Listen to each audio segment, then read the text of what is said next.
encontramos allí en Mateo capítulo 26, verso 26 en adelante. Dice la Escritura en el nombre de Jesús lo siguiente: mientras comían, tomó Jesús el pan y bendijo y lo partió y dio a sus discípulos. Y dijo: tomad, comed, esto es mi cuerpo.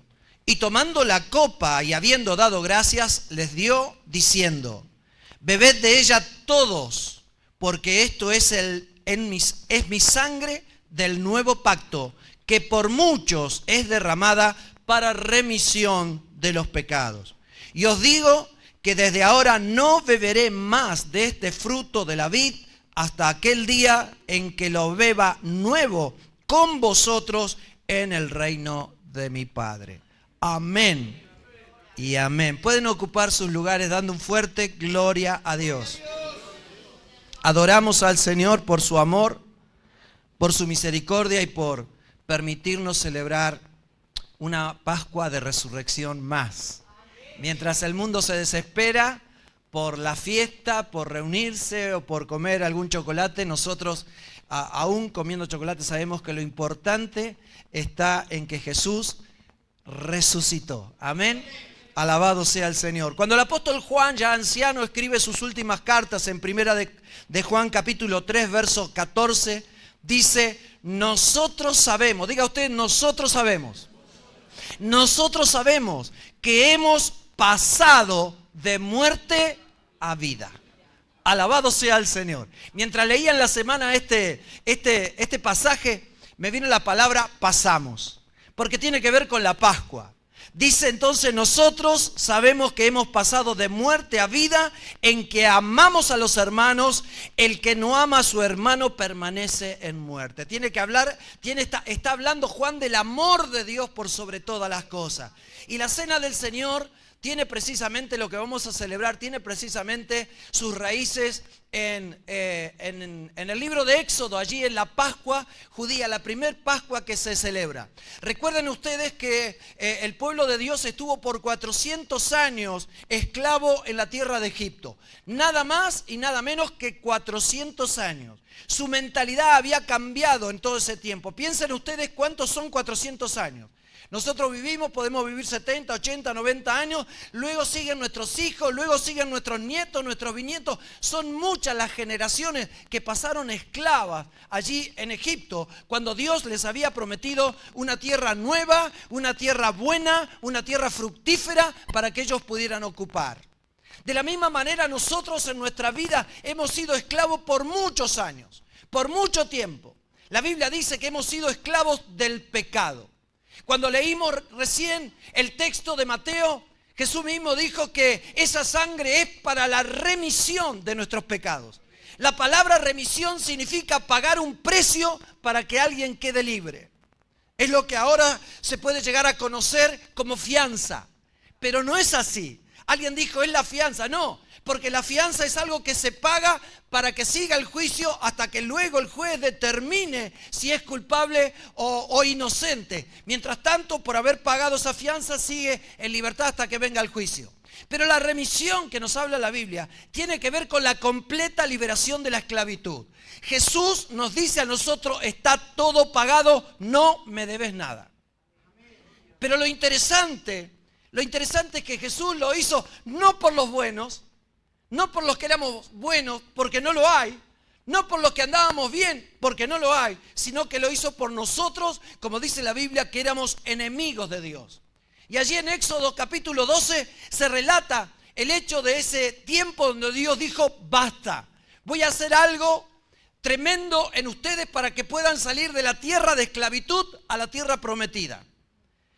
Ya era demasiado tiempo y llegó el tiempo de Dios. A veces para usted y para mí es demasiado tiempo un día, según las circunstancias, una semana. Uy, tengo que esperar un mes o 2 meses para un turno en el médico. 400 años esperó el pueblo de Dios para que llegara el tiempo del Señor, para liberarlos completamente de la tierra, del país, de la esclavitud. De la misma manera se tardaron 2000 años hasta que llegó el momento de que Jesucristo entrega su vida para que pudiera con esa vida darnos vida a nosotros. Entregó su vida hasta la muerte, dice la Biblia, y muerte de cruz. No cualquier muerte, sino la muerte de cruz. Y allí en Éxodo capítulo 12 nos relata brevemente la historia donde Dios les dice a su pueblo, prepárense. Diga usted, prepárense. Alabado sea el Señor. En ese capítulo les dice, después de las 10 plagas que hubo en Egipto, les dijo, prepárense porque los voy a sacar y los voy a sacar con gloria y con poder. Pero tienen que hacer algo. Ustedes tienen que preparar 4 días antes un becerro o un cabrito. No tiene que tener ningún defecto, no tiene que estar lastimado, ni quebrado, ni nada. Tiene que ser perfecto, porque lo van a sacrificar. Cuando ustedes lo sacrifiquen, la sangre vertida la van a poner sobre los dinteles y los postes de la puerta de su casa. Dice, y yo enviaré el ángel y pasaré sobre ustedes. Y donde vea la sangre, voy a pasar de largo. Diga usted, voy a pasar de largo. Y es así como esa noche, tal cual lo había prometido Dios, voy a herir a todos los hijos, a los primogénitos, a todos los primeros hijos en la tierra de Egipto, hasta de los animales. No voy a dejar nada en vida de los primeros hijos. Pero donde vea la sangre, diga usted, donde vea la sangre, allí voy a pasar de largo. Y la historia nos dice que lo prepararon ese cordero. Todavía Dios se fija en todos los detalles. Si la familia es muy pequeñita para poder comerse un cordero entero, compartan con otro. La cuestión es que no tiene que sobrar nada. Y si sobra algo, quémelo al fuego completamente. Hagan ese cordero, cómanlo con pan sin levadura y con hierbas amargas. Porque esas hierbas amargas estaban representando los 400 años de esclavitud en la tierra de Egipto. Pero no lo coman muy cómodamente, al contrario. Comanlo vestido, con sus sandalias en los pies, con su bastón preparado para salir, porque esta es la Pascua del Señor. Alabado sea Dios. Y Dios esa misma noche, con su presencia, pasa a través de todo el país de Egipto y murieron todos los primeros hijos, tanto de los hombres, de hombres y mujeres, como también de los animales. Y a partir de ese momento se inicia la Peshá en hebreo, la Pascua. Cuando Dios pasó por arriba de aquellos que habían sido obedientes a la orden de Dios de pintar con sangre esos dinteles. Y precisamente esa Pascua, esa celebración, marcó la salida de Egipto de la tierra de esclavitud, así como la Santa Cena para nosotros representa el día que Jesús rompió las cadenas, las ataduras de la muerte y nos dijo, aunque te mueras, vas a vivir. ¿Por qué? Porque Dios nos hizo libre aún de aquel que tenía el imperio de la muerte, es decir, el pecado. El diablo ha utilizado a través de toda la historia de la humanidad el pecado para matarnos. Pero en Jesucristo Dios nos ha perdonado los pecados. Por lo tanto, hoy el poder de su resurrección opera en nosotros para darnos vida eterna. Entonces, ¿por qué estamos en esclavitud? ¿Por qué vivimos con emociones que nos esclavizan? ¿Por qué vivimos limitados? Si Dios tiene pleno gozo para nuestra vida, Dios tiene paz abundante, Dios tiene innumerables promesas para que usted y yo nos apropiemos y vivamos conforme a ellos. A mí me sorprende la gente cuando hablamos de la muerte de Jesús, de la resurrección, de la tumba. Ay, no, pero esas palabras no hay que mencionarlas. Pero después, incluyendo creyentes, están viendo cualquier cantidad de películas de terror, películas diabólicas. Y cuando uno le habla de la muerte de Jesús, de la resurrección que estuvo en la tumba, ay, no me hables de esas palabras. ¿Me entiende lo que le estoy diciendo? ¿Me entiende que a veces la gente está inclinada a ver cosas que no son, cosas que no edifican, cosas que no ayudan? Es más, muchas de ellas tienen que ver con lo espiritual contrario a lo que Dios estableció, pero no quieren que le hablen del Señor.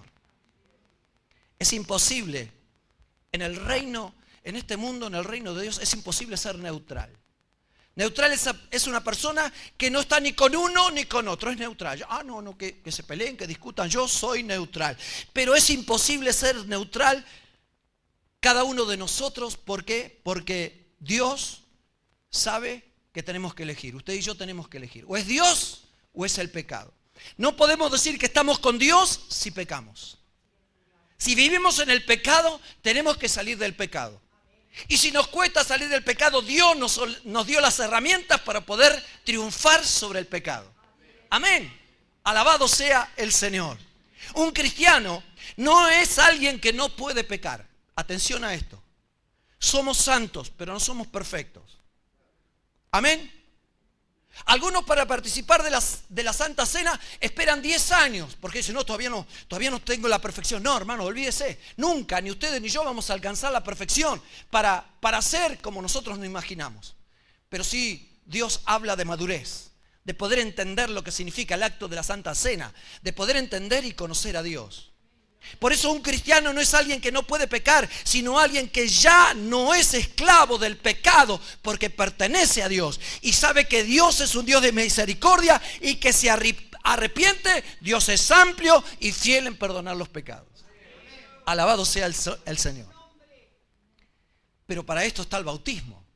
El bautismo precisamente lo que representa es la muerte, sepultura y resurrección de Jesucristo.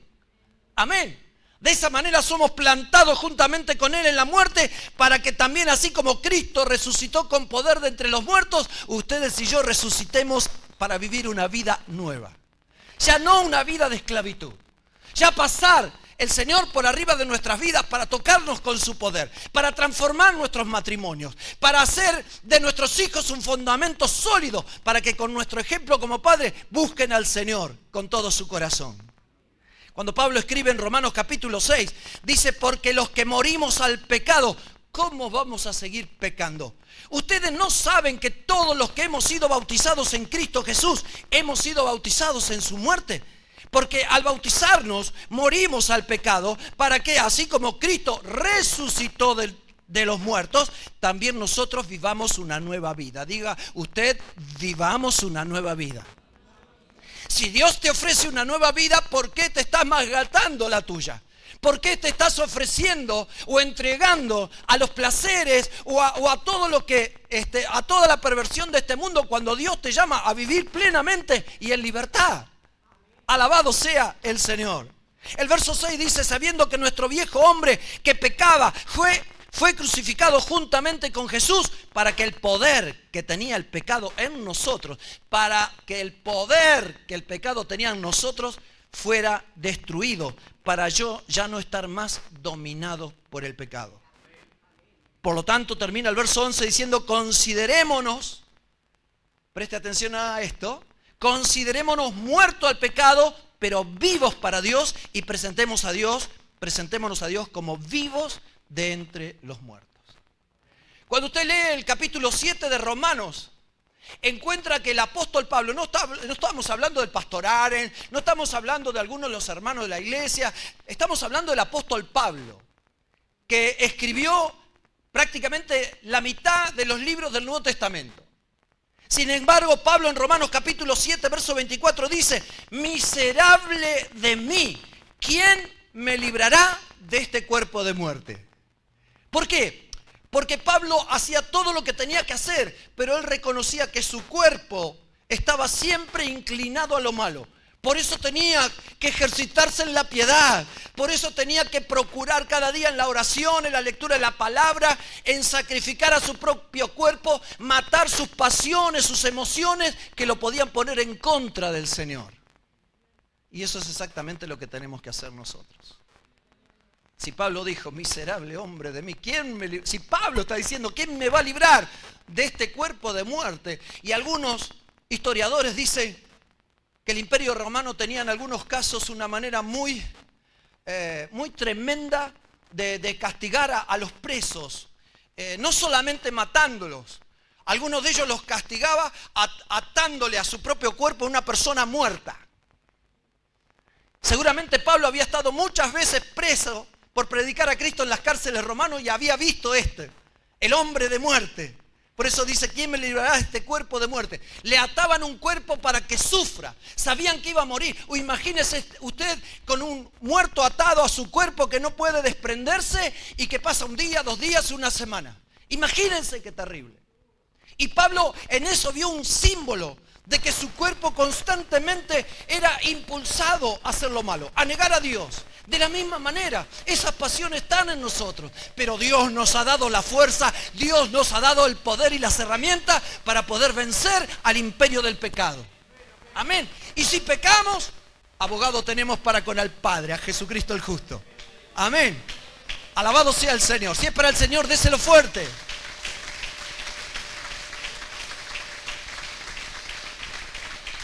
Cuando el mismo Juan escribe una de sus cartas, en primera de Juan dice, y la sangre de Jesucristo, su Hijo, nos limpia de todo pecado. Y hace poco mencionábamos que ninguno de nosotros hemos recibido un frasquito con la sangre el día que nos bautizamos para que nos impregnen de sangre para que nuestros pecados sean limpiados. Pero en el capítulo 2 de primera de Juan, el mismo Juan dice, escribiendo a los hijitos, dice, os escribo a vosotros, hijitos, porque vuestros pecados han sido perdonados por su nombre. Vuestros pecados han sido perdonados por su nombre. Y ahí está el secreto, hermanos.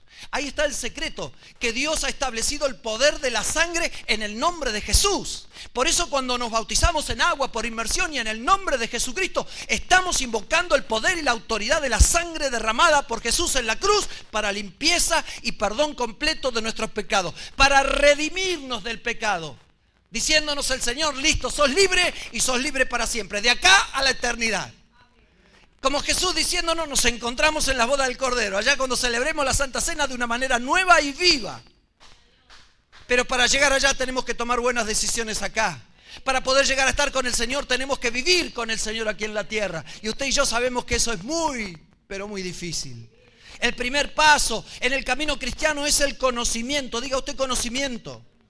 Necesitamos conocer toda la verdad, porque Jesús dijo, conoceréis la verdad y la verdad os hará libre.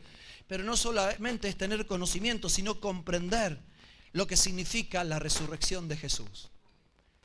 Lo que se celebró ese día, esa noche en la Pascua allí en Egipto, por el pueblo de Dios, ese cordero, ese cabrito que sacrificaron y derramaron esa sangre, estaba simbolizando lo que sucedería siglos más tarde con la muerte de Jesús. Todos los sacrificios que usted puede leer en el Antiguo Testamento apuntaban a Jesucristo. Por eso Juan capítulo 3, verso 16, dice, todo aquel que en Él cree, ¿qué dice? Porque todo aquel que en Él crea, dígalo fuerte, no se pierda, mas tenga vida eterna. Cuando Juan el Bautista vio venir a Jesús, dijo, he aquí el Cordero de Dios. Sí, vio y sabía que el Mesías venía con un plan. Y Jesús llevó adelante ese plan. Dice la Biblia, cuando le quedaban poquitos días en esa última semana para que llegara la Pascua, sabiendo que iba a morir, dice, afirmó su rostro para ir a Jerusalén, como diciendo, tengo que cumplirlo, tengo un plan y lo voy a llevar hasta el final, cueste lo que cueste. De la misma manera, cuando haya luchas en tu vida, cuando haya problemas, cuando haya crisis en el matrimonio, escasez en la economía o lo que fuera, afirma tu rostro para ir a Jesús. Que nada ni nadie te estorbe en tu camino para recibir el poder de Dios, de tal manera que seas completamente libre del poder del pecado, de toda emoción o sentimiento, pensamiento negativo que pueda venir a tu vida. Y llegó el día, llegó el momento, Jesús fue castigado, fue juzgado y podemos leer un montón de cosas que se hicieron. La otra vez un abogado citaba todas las cosas que hicieron mal en ese juicio contra Jesús porque el asunto era condenarlo. A tal punto que aquellos que habían recibido milagros de parte de Jesús habían sido liberados, como vimos recién en la hermosa obra que hicieron los jóvenes, ellos mismos gritaron, crucifícale, crucifícale. Y como que Pilato decía, bueno, vamos a buscar la forma, y le trajo a Barrabás, uno de los delincuentes tremendos y periodos de ese tiempo, y le dijo, bueno, porque estaba una ley que decía que si el pueblo clamaba por uno podían dejarlo libre, y él se imaginó que podían decir, bueno, Jesús, déjenlo libre a Jesús. No, sin embargo, todo lo contrario. Al delincuente, al perverso, lo dejaron libre y entregaron completamente a Jesús. Pero todo estaba escrito, todo estaba profetizado. Lean ustedes el Salmo 22, exactamente las profecías acerca de la muerte de Jesús. Lean el Salmo 23 que habla del tiempo que Jesús estuvo en la tumba enterrado. Y el Salmo 24 nos habla de la resurrección de Jesús. Porque Jesús resucitó con poder de entre los muertos. Para terminar, Jesús muere en la cruz y dice lo que cantábamos recién, consumado es.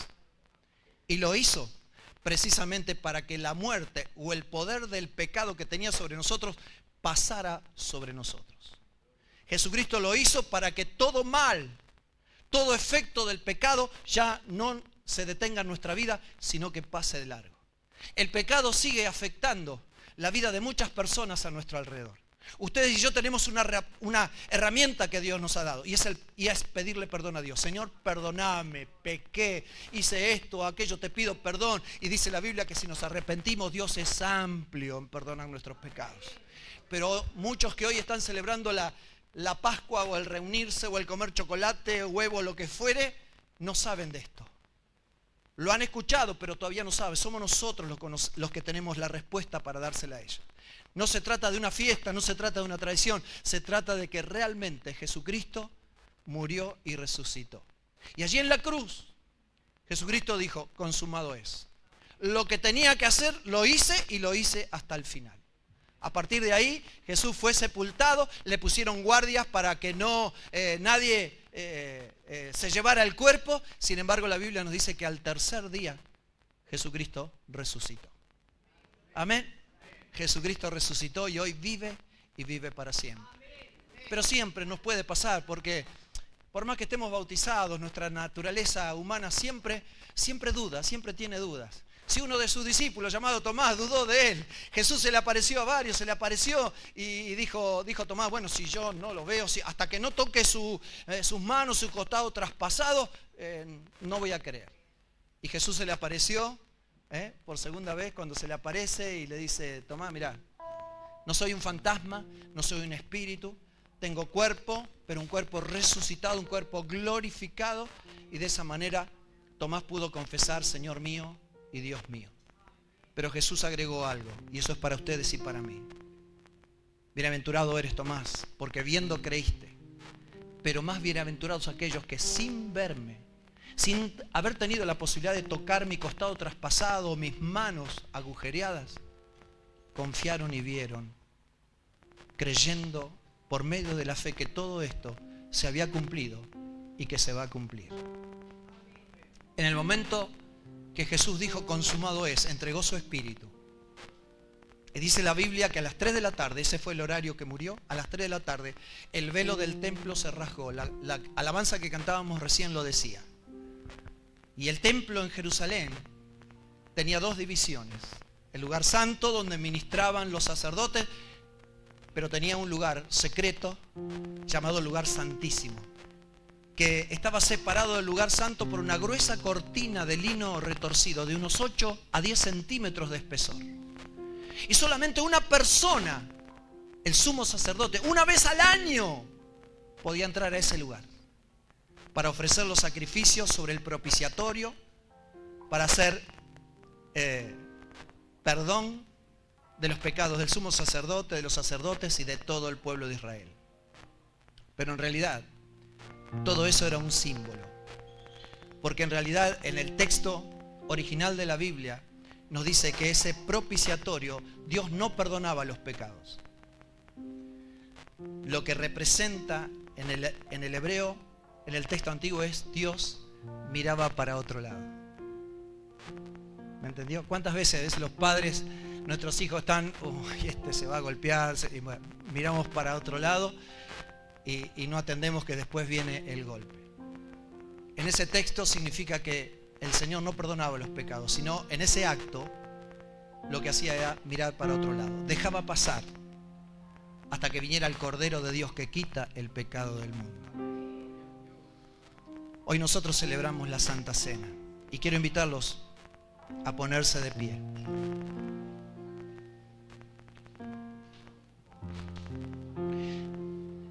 En la Santa Cena tenemos dos elementos, el pan y el vino, que no es vino con alcohol, es fruto de la vid. Jesús no dijo vino, dijo fruto de la vid. Porque el alcohol, como la levadura en el pan, usamos pan sin levadura y bendecimos a la hermana Alicia que todos estos años lo ha estado preparando. Pan sin levadura. No vamos a comprar pan a la panadería como hacen algunos, está bien, cada uno con lo suyo. Nosotros creemos que debemos practicarla como el Señor lo hizo. Esa noche, antes de ser entregado, Jesús celebró la última cena.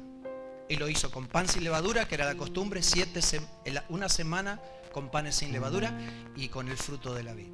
Y el Señor mismo dio ese pan y les dijo, este pan representa el cuerpo, mi cuerpo, que por ustedes es partido. Y luego tomó la copa después de haber cenado, es decir, una separación completa entre la cena y lo que es la Santa Cena. Y dijo, esta copa representa mi sangre, la cual es derramada para el perdón de los pecados. Por lo tanto, cada vez que ustedes se reúnan y celebren la Santa Cena, recuerden este momento.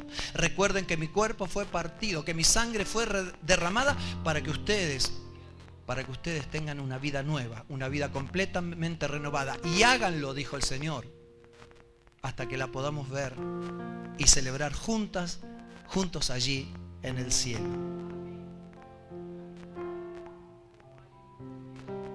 Algunas preguntas que debemos hacernos antes de participar.